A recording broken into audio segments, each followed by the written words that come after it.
안녕하세요. 마음 테라피의 성윤순 목사입니다. 오늘의 주제는 듣는 마음입니다.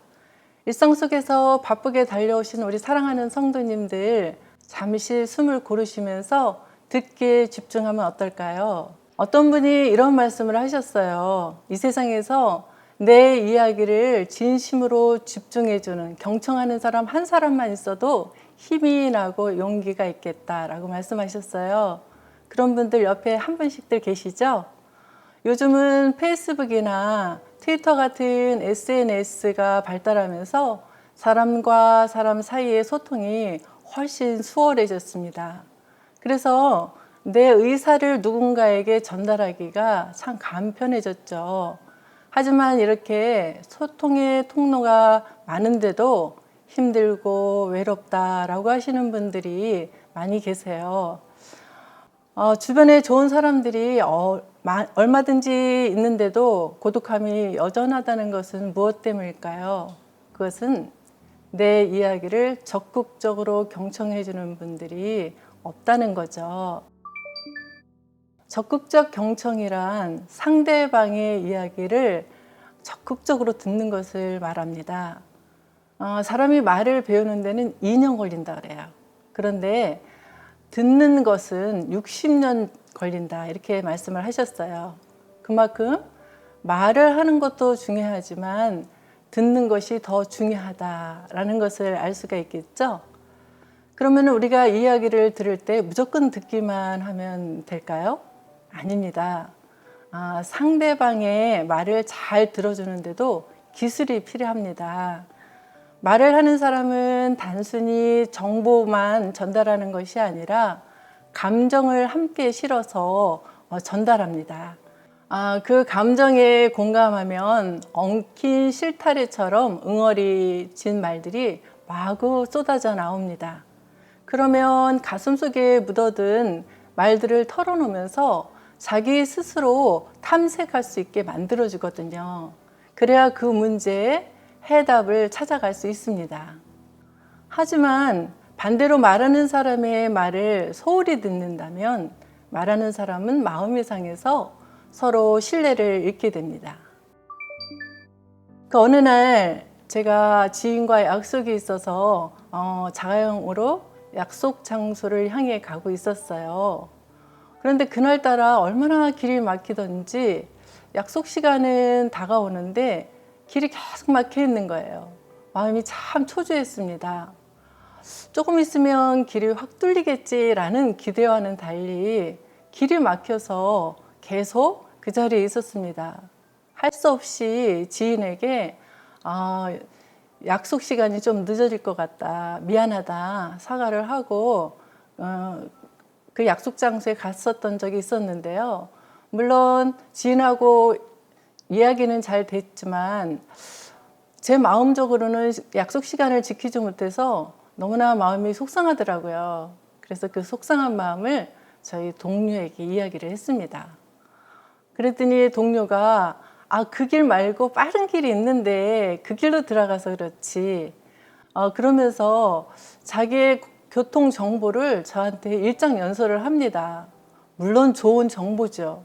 그런데 왜 제 마음은 그렇게 시원하지 않았을까요? 그 말을 들으면서 제 마음은 참 답답했습니다. 우리가 살아가면서 속상한 일은 다양합니다. 그 이야기를 상대방에게 이야기를 했는데 그 마음에 공감해 주기보다는 자기 이야기만 쭉 하게 되면 상대방은 어떨까요? 이야기를 괜히 했나 보다 라는 생각이 들 수도 있죠. 상대방 이야기에 귀를 잘 기울이고 그 마음을 공감해 주면 마음이 아주 시원해집니다. 저도 그런 공감을 받았으면 참 좋았을 텐데요. 예를 들어서 교통체증으로 인해서 약속 시간을 못 지켜서 얼마나 마음이 답답했냐, 얼마나 마음이 초조했냐 라고 공감을 해줬으면 참 좋았을 뻔합니다. 김용훈 작가님의 영성이 여성에게 말하다 라는 책에 나오는 부부의 사례가 있어요. 이 사례를 우리 예담 씨가 이야기해 드릴 텐데요. 예담 씨 어서 나오세요. 반갑습니다. 네, 오늘도 고맙습니다. 이렇게 먼 길 와주셔서 감사하고요.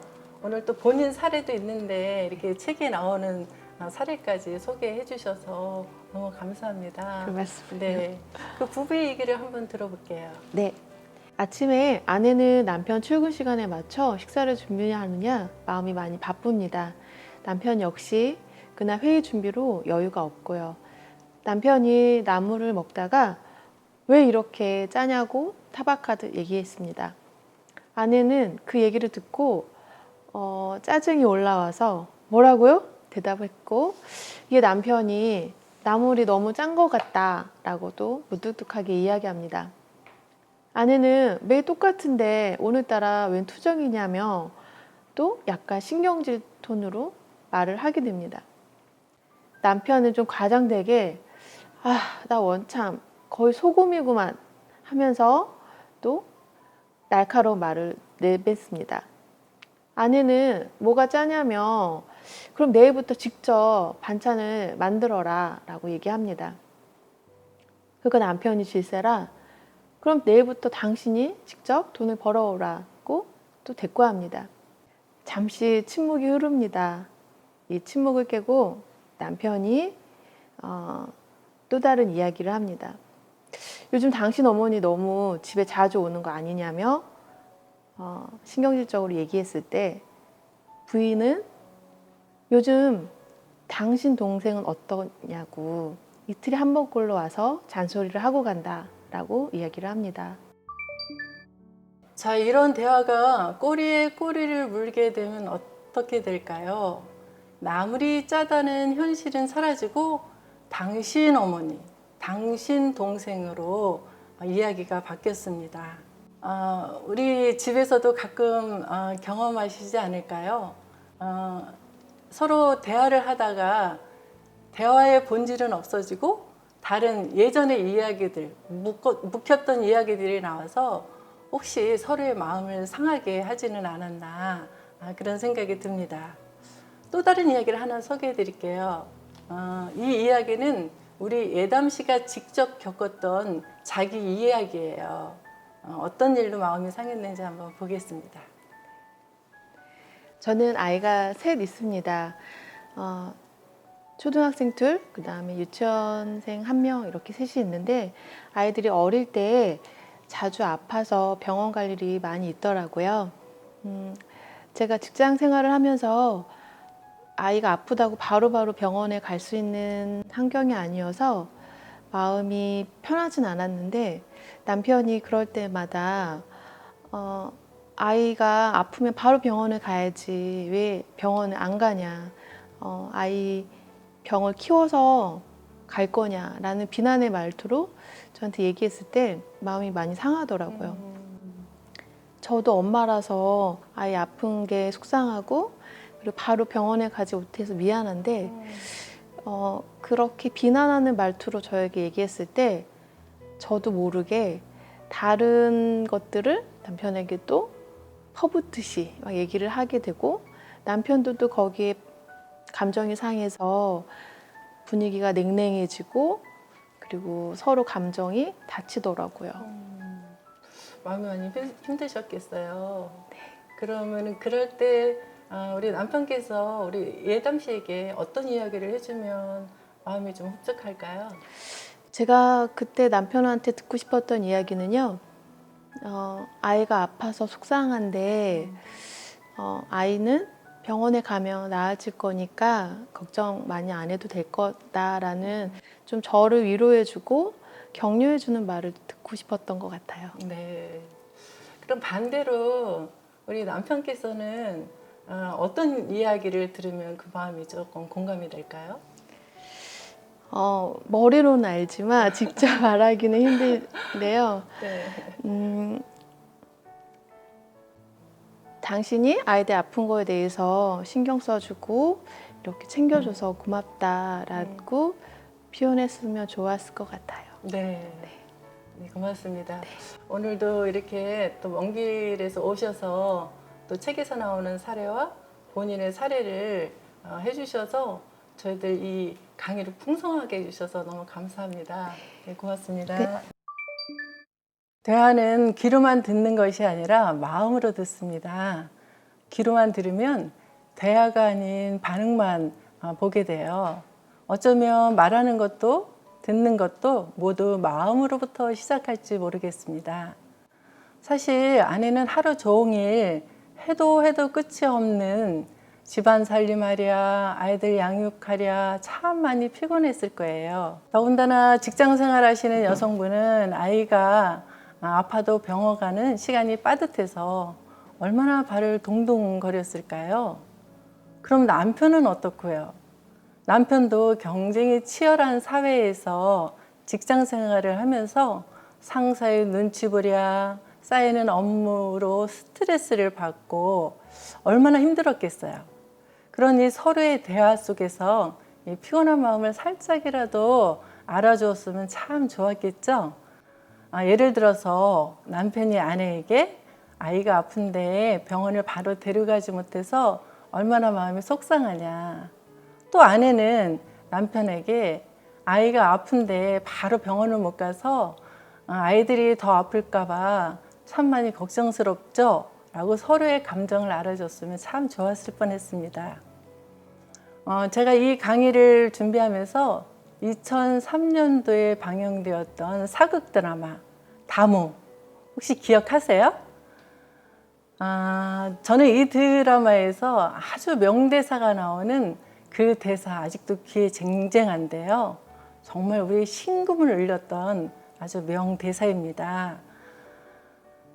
그 하지연이 다치잖아요. 팔을 다쳤는데 그 다친 팔을 보면서 이 서진이 이렇게 이야기를 하죠. 아주 짧은 말이에요. 아프냐? 하고 묻습니다. 그러니까 하지연이 네, 많이 아팠나 봐요. 네, 하고 대답을 합니다. 이 상대의 아픔을 자신의 아픔처럼 온몸과 마음으로 느끼고 위로를 담은 그런 사랑이 담긴 대화입니다. 이게 바로 경청이고 공감이고 소통 아닐까요? 여기서 중요한 것은 공감을 촉진시키기 위해서 질문을 하는 거예요. 이서진이 하지연의 다친 그 상처를 보고서 아프냐고 묻죠. 그러니까 네 라고 하지연이 대답을 했습니다. 그러니까 이서진이 마음과 온몸을 다해서 나도 아프다 라고 공감을 해줍니다. 그 순간에 감격하는 하지연의 모습 생각나시나요? 우리도 상대방의 마음에 감격적인 공감을 할 수 있습니다. 그러기 위해서 오늘부터 하루에 10분만 시간을 내시면 어떨까요? 그래서 상대 이야기에 귀를 기울여 보는 겁니다. 뭐 식사할 때도 좋으시고요. 차 마실 때도 괜찮습니다. 다른 말 안 하셔도 돼요. 그냥 잘 듣기만 해보세요. 듣는 사람의 의견은 그렇게 중요하지 않습니다. 그냥 잘 들어보시는 거예요. 이렇게 서로의 이야기를 마음으로 잘 들어서 서로에게 힘이 되고 용기가 되는 날들이 되시기를 제가 희망하면서 오늘의 강의를 마치겠습니다. 감사합니다.